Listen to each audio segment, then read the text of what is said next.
everybody, and welcome back. We're starting off another new week on the 10th day of August, and one that, well, going back several hours and a few days, that has not turned out to be as stormy as was predicted. Now, keep in mind, some folks have seen some showers and thunderstorms, but not to the degree that we initially thought, with a cold front that is passing through and is going to give us some cooler and very nice and dry temperatures for days on end. And I do mean days. In fact, starting the latter morning hours tomorrow, perfect from thereafter. I'll tell you just how perfect in just a few moments. A whole lot of headlines this evening. We are so heavy-hearted this evening to have to begin the programming in just a moment, talking about another young life lost in Johnson County. This time, a young man recently married. His death a result of an ATV accident. We have that. I've also got some security surveillance footage that local authorities are hoping that you can help with in regards to a theft. A pattern on our roadways that is showing no sign of going away.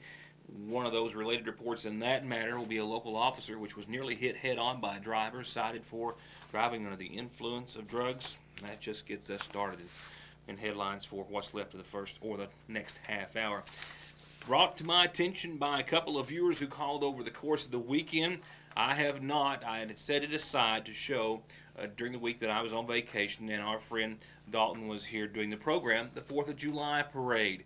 Well, of course, with all the flooding and with all the scrambling going on to try to keep you up to date on those situations or that situation in my absence, it didn't make it onto the air and it got pushed over after my return.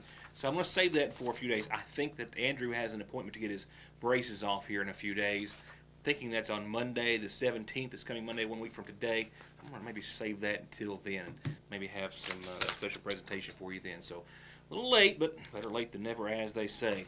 Speaking of patterns, if there were to be one with the start of school year each and every year in the state of Kentucky, it's always early in August or getting a bit earlier for some districts. However, there is some proposed legislation that may be in the works to change that. A lot of school districts in other states, not so much in Kentucky, their classes don't start until sometime around or after Labor Day. Kentucky, though, is much earlier in August. Many districts, sometimes the first, sometimes the second or early in the second week of August. Sometimes, though, classes start in Kentucky even for the very last few days in July. And that is the case for similar states as well. However, Senate Majority Leader Damon Thayer and State Senator Chris Girdler have recently said that they are going to file a measure in 2016. Thayer's done so before. We're going to do it again next year that would prevent Kentucky schools from starting classes any earlier than the Monday closest to August the 26th. They cite some specific reasons, those being the tourism economy or industry, which is greatly affected by the activity not seen for the 2 to 3 weeks that it could be. Also energy cost, as schools try to keep everyone cool and comfortable in those hottest weeks of the hottest months of the year. They also gave some examples saying that the lawmakers in Tennessee started a study done several years ago, about 7 or 8 years ago, showing that if school began after Labor Day, there would be another $190 million made in tourism spending. And also Iowa is said to lose about $315 million during the 3 weeks that the state schools are in session before the Labor Day holiday. So there you go. Class is just now underway, but maybe sometime later down the road, summer vacation might be a little bit longer in the state of Kentucky. We'll have to wait and see.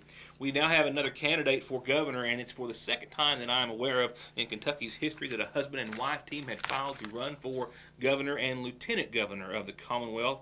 Digital entrepreneur Drew Curtis and his wife Heather, both 42 years old, have entered the race officially as of today for Kentucky governor and lieutenant governor. We understand that they follow another Kentucky couple. That was actually Bonnie and her husband Stephen Maynard. Stephen Maynard running for governor and she for lieutenant governor back in '95 on the Democratic ticket. This time, though, the Curtises are doing so once again on the independent ticket. We know that he is the founder of Fark.com. It's a news aggregation website as it's been dubbed. It's been described as by Curtis himself as being some sort of a cross between The Daily Show and The Drudge Report. An ATV death in Johnson County has claimed the life of a young man, just married, the age of 18, we are told, and the second very young person to be killed in a tragic accident there in just the past several days. Johnson County Sheriff's Deputy Kevin Pelfrey tells me that Deputy David Pridemore is the lead officer into the accident case, but Pelfrey does tell me that it's his understanding that 18-year-old Joseph Tyler Horn of Van Leer was riding an ATV with friends over the course of the weekend, a late-night ride that turned tragic. Pelfrey tells me that Horn was traveling on a Yamaha four-wheeler that had no working or operating brakes at the time, and possibly the machine also had some other mechanical issues. Supposedly, from what I understand, Horn was riding with a group of friends on some roads adjacent to some cell towers in the head of Van Leer. The group started going downhill. The ATV, without any brakes, encountered that decline, and as a result, the operator, Joseph Tyler Horn, lost control. When he did, he failed to negotiate a steep or sharp switchback. The ATV, with Horn aboard, traveled some 300 feet over the embankment and struck a tree. Responding to the scene was members of the Paintsville EMS Department, West Van Leer Fire Department, the Johnson County Sheriff's Department, and others. They went through great lengths establishing a mechanical pull to help pull the accident victim up to the roadway. A helicopter was called and did land at an established landing zone. However, his injuries would be assessed on scene, and they proved to be too grave. He would be pronounced dead just a short time later. According to Deputy Pelfrey, Mr. Horn was just married, he and his wife, with a child on the way. I'll have funeral arrangements for young Tyler coming up in our obituaries in just a few moments. Another headline coming out of Johnson County and the Johnson County Sheriff's Department, who has confirmed to me through an interview on the telephone a few moments ago that they have arrested a sex offender unregistered in the state of Texas and then becoming registered by that state's authorities, only to leave and then found to be residing in Kentucky, once again unregistered. This report also coming from Chief Deputy Kevin Pelfrey of the Johnson County Sheriff's Department. He told me earlier today in that same conversation that it was the understanding of the Johnson County Sheriff's Department that this individual had been an unregistered sex offender in the state of Texas. After authorities discovered him and his location, he was later registered through the state of Texas with authorities there, but he left Texas some time ago, the time frame not known, without knowledge of those officials in that state. The Johnson County Sheriff's Department had received a tip of his whereabouts, possibly living in an apartment complex in the Whitensville area. They had actually gone there to answer a complaint about lewd comments being made toward a minor girl, possibly under the age of 12. Once their investigation led them to that area, they also were led to Meeks, the 34-year-old, originally from Texas. He was charged here in Kentucky with a felony count of failure to comply with sex offender registry rules or regulations or laws. It is a felony charge that Pelfrey says will be presented before the Johnson County grand jury. He remains lodged in the Big Sandy Regional Detention Center. Pelfrey says he will remain here in Kentucky and face these charges.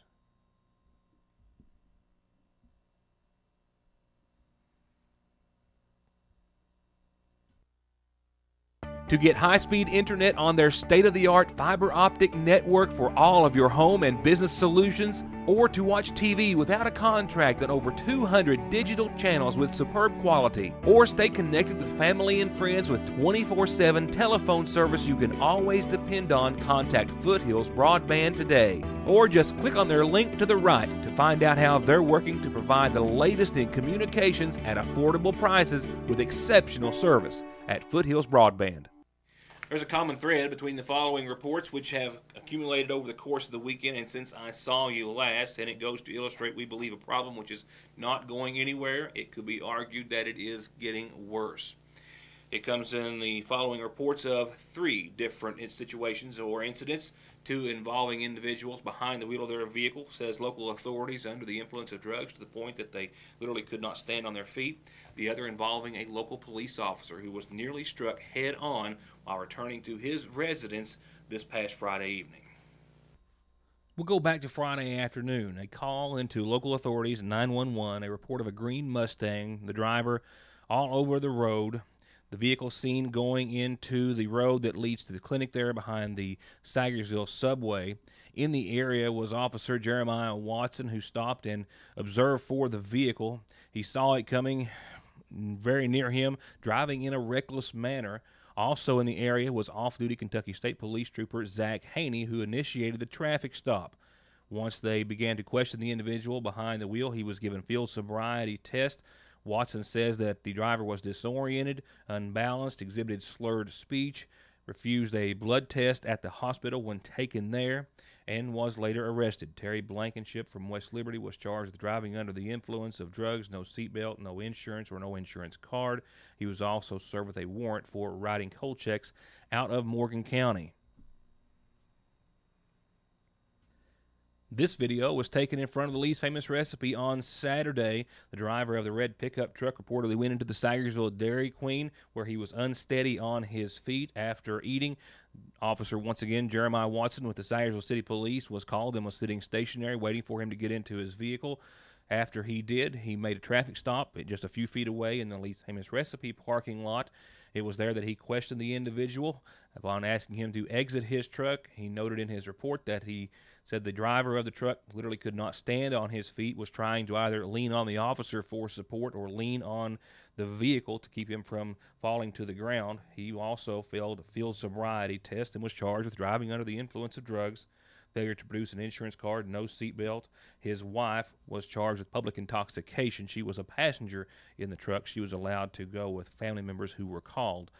And then there was the incident going back to Friday involving Sagersville Police Officer Mike Nichols, who was on his way home Friday evening on Route 30 near the junction of Route 30 and the Larkharn Hill Route 378, when he says an oncoming motorist slumped over behind the wheel and nearly hit him head-on in his personal vehicle after she crossed not just her lane of travel, leaving her lane of travel, but his lane of travel, and then the car she was operating careened off the road to the opposite side of the blacktop. I was just driving down Route 30, and the next thing I know, she just come across the yellow line, and I just stopped. I mean, I slammed the brakes on, and when I slammed the brakes on, it just come, I mean, with, like I said, within 2 foot.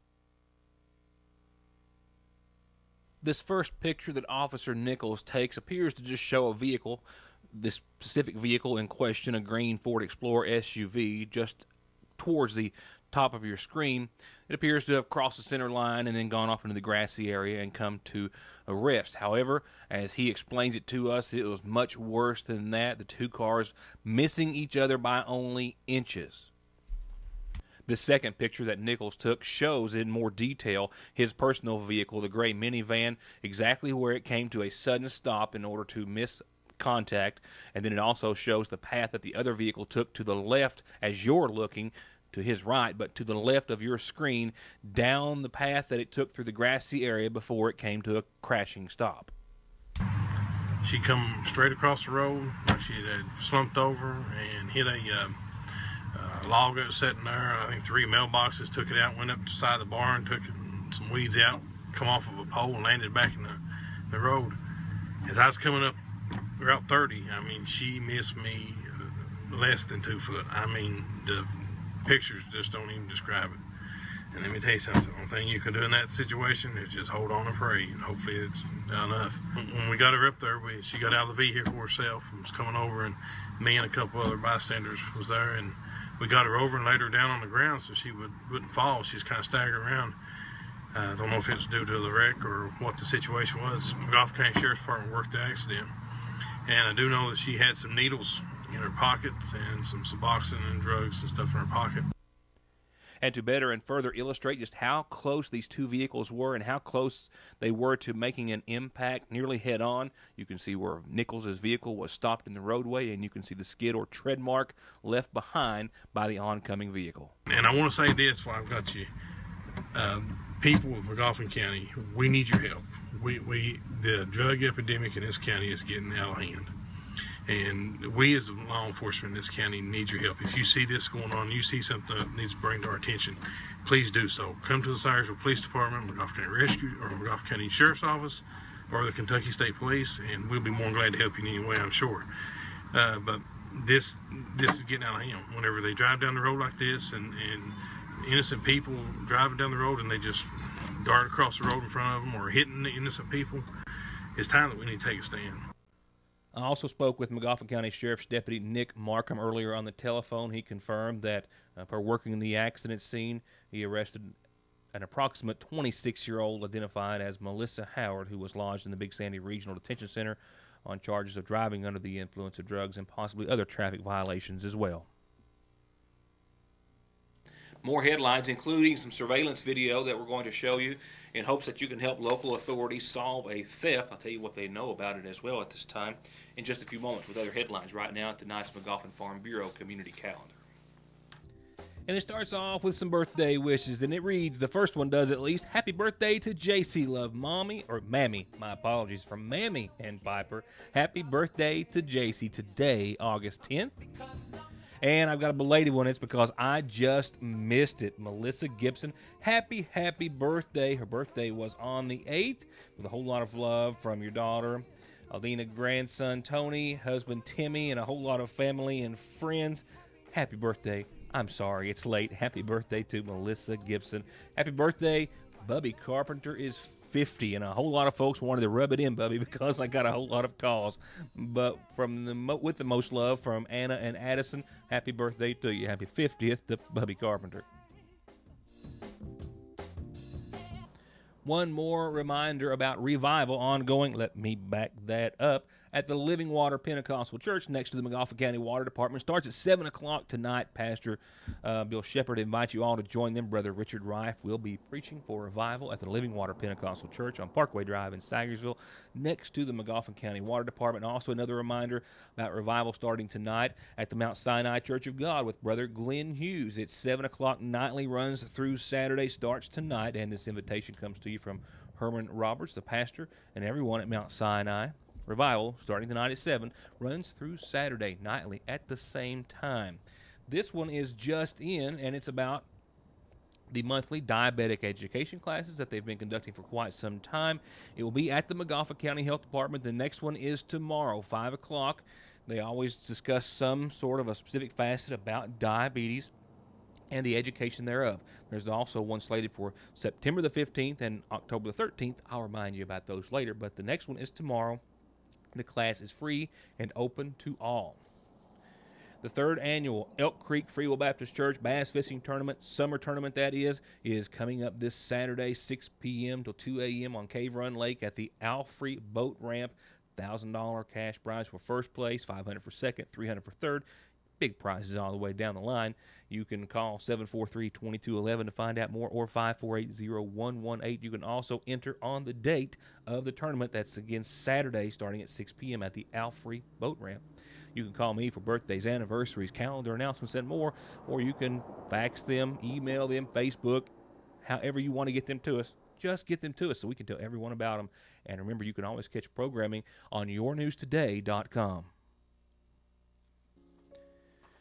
Turning to funeral service announcements, 18-year-old Tyler Horn of Boones Camp in Johnson County passed away on Saturday.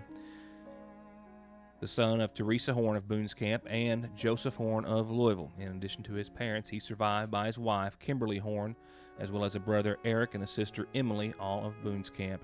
Also an expecting daughter, Raylyn Ann Horn. Funeral services are to be held this Wednesday at 3 at the Boones Camp Free Will Baptist Church. Burial will follow at the Denison Esslinger Cemetery, also at Boones Camp. Friends can call after 4 o'clock this evening for the rest of the evening and all day tomorrow until time of the services on Wednesday at the Boones Camp Free Will Baptist Church, once again, in honor of 18-year-old Tyler Horn.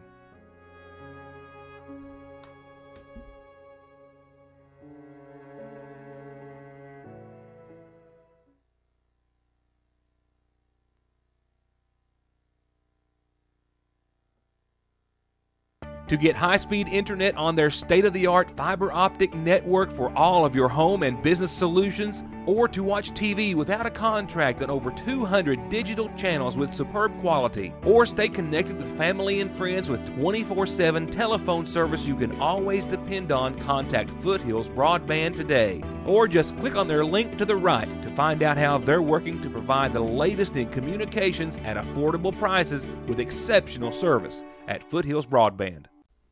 Turning to other headlines, a trial was set to begin this morning for 20-year-old Sean Harden of Breathitt County. He was to stand trial on charges as they related to the deaths of 4 of his friends, which were all killed in a single vehicle crash just a little less than a year ago in August of last year. Killed in that crash when the pickup truck that Harden was operating was 19-year-old Pearl Armstrong, 31-year-old Adam Fugit. He was a father of 4, a 24-year-old identified as Lee Campbell, and a 20-year-old identified as Joshua Thorpe, who would be pronounced dead a short time later after he would pass away from injuries related to the accident.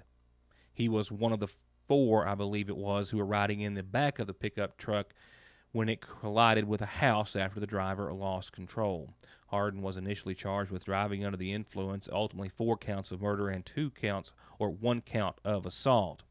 He was to stand trial earlier today. However, some evidence which came to light late in the case, which was not made public, resulted in him pleading guilty to lesser charges today in Breathitt County Court. The Commonwealth's attorney offered a lesser plea of 4 counts of manslaughter instead of 4 counts of murder. He will now face a maximum of 13 years in prison. Formal sentencing has been set for the 11th of next month. Sometime late Wednesday night, this surveillance video, which is time-stamped sometime, I believe, after 10 o'clock, shows a man that David Chadwick Coffey says got out of his pickup truck after pulling onto the lot of Coffey's residence, going around the lot, around the residence and structure, and then ultimately entering the vehicle belonging to Coffey's fiancée and stealing her purse and all its belongings. Coffey lives near what we all refer to as the old skating rink building or facility on New 460, and this security video captures what he says is a thief which came onto the lot late Wednesday night of last week in his 99 to 2000 model extended cab Chevrolet, which appears to be two-tone white on top and a dark color on the bottom, and then spends 4 or 5 minutes, the entire video lasting about 4 or 5 minutes, walking around the lot, shining a flashlight, smoking a cigarette, apparently looking for something to take. Coffey says that it's apparent that after looking over the property, he then goes to a vehicle which belongs to his fiancée. The then alleged thief opens the vehicle and removes her purse, which was inside. It was described as a gray, juicy couture bag with pink writing. It and its contents, says Magoffin County Sheriff's Deputy Neil Adams, are worth an estimated $1,036. You can then see the suspect getting back into his vehicle, starting it up, turning on the headlights, and then leaving, headed back towards 460.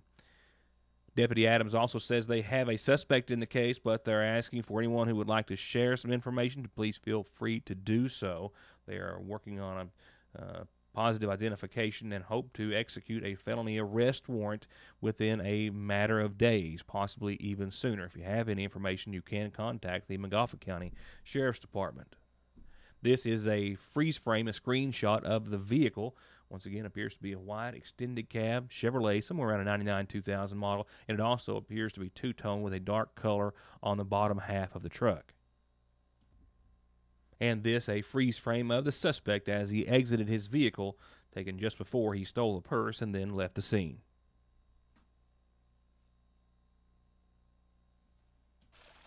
To wrap it up tonight with your Licking Valley RECC forecast, a cold front the likes of fall has arrived. Temperatures in the low 80s and falling to about 68 tonight. Mostly cloudy, might be a bit of a stretch. Skies are starting to part and not too much shower or storm activity out there, and that is a good thing. Looking for a pretty decent evening. You might see 1 or 2 showers, maybe a light storm blow through a part of the viewing area. For the most part, we have been spared pretty well today. Setting us up for some clear sailing thereafter. Check it out. Partly sunny skies, 82 on your Tuesday. We do have a 20% chance of some isolated showers before noon, but it's very small. Most everyone should stay high and dry and on the cooler side of life. 82 on your Tuesday, low of 64 midweek. A little fog to start off in the a.m., but otherwise mostly sunny above. Clear skies start to finish across the board. Check out nighttime lows. We'll be right at barely the 80 mark for daytime highs. That's close to the 70s and definitely mid-50s for nighttime lows on your Wednesday. It's going to be comfortable and nice and definitely cooler than what it should be. Thursday, after we get over the hump, We're looking at more sunshine, more cool air, 79, 20 degrees less for your low that night, but still sunny, still mostly clear, start to finish across the board. Just a nice, nice time above. And we'll wrap up this work week, which has just started. We've got 1/5 down, sunny and 83 on your Friday. And once again, no complaints whatsoever, as we have gorgeous conditions in store for the end of your work week. I'll get to it there. And drum roll, please, for your weekend.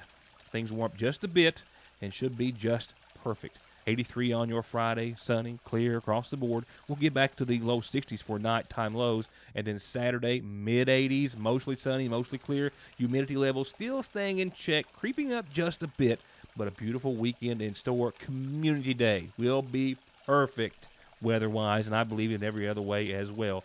Sunday will wrap up the weekend in, well, another nice fashion. 86, mostly sunny, mostly clear late. I don't even have any chance of showers and thunderstorms next Monday. After we get past it in the morning, which I really don't expect to see much, it's perfect for thereafter for the longest run weather-wise we have seen, albeit a little bit below average. Still perfect.